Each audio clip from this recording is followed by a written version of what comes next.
The Bronze Age, a time of epic heroes and unending strife. I'm Steve Coleman, joined today by Todor Nikolov, exploring the massively expanded campaign map coming in Total War Pharaoh Dynasties. So, let's start with the top line of everything that's been added to the campaign map. New settlements, factions, what have we got? Yes, what we did was get the campaign map of Pharaoh and expand it significantly to the west and to the east, and a smidgen to the north, with a lot of new factions that you can play as, fight against, or ally or barter with. There are a number of new settlements, about 160 new ones in fact, and about 100 new factions, I believe. Some of them are major players, major factions, because we introduced that distinction in the game with the Dynasty update. There are major factions, like the ones that you have already played in Pharaoh, and there are also minor factions that are a lot more in number, and they are mainly there to provide the player with an additional starting position opportunities. They allow the player also to play as significant Bronze Age players, kingdoms or tribes, and also they are there because they are either characters from the Iliad related to the Aegean region, or they are there because they are related to characters from Pharaoh, like Setak. Setak is Ramesses' father, right? Where does he start? Yes, exactly. This is the father of Ramesses III, and he starts in the Western Desert, very close to the coast of the Mediterranean.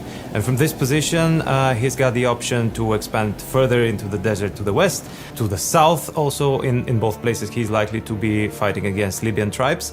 Also, he can go to the east, where he will inevitably meet with his son Ramesses and perhaps form an alliance to get an easier time getting the crown. The Western Desert is just a jaunt across the ocean to Greece, right? So how did you approach combining Troy with Pharaoh?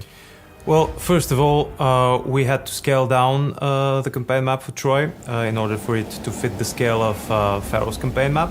That means that some settlements had to be dropped, and there are about 80 new settlements that are included in the Aegean portion of the map.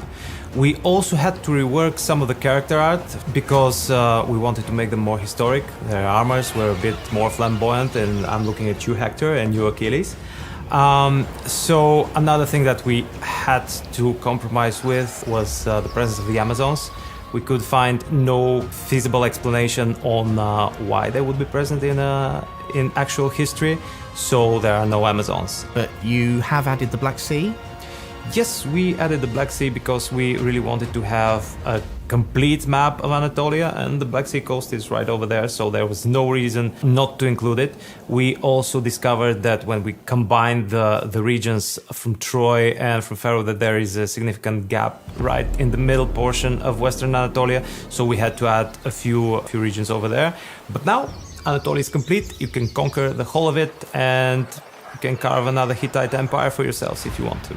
And Mesopotamia has been added as well, right? It looks absolutely stunning.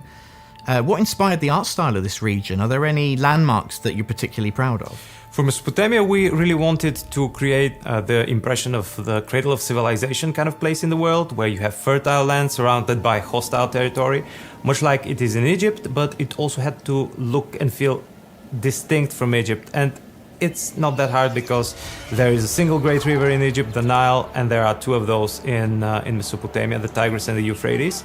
So right in the middle, you can find yourself a safe zone, a safe area, because both rivers are natural borders that protect you somewhat from invading tribes from the southwest, or those Elamites from the east. They're always there, the Elamites.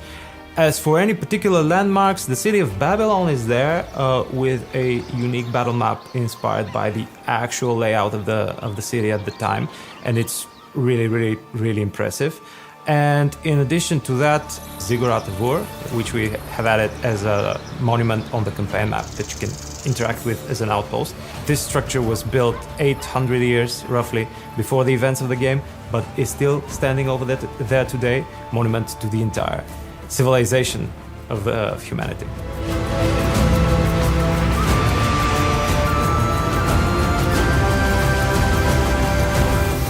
So there we are, 2 new land masses, 168 new settlements, 95 new factions, and the inclusion of playable minor factions.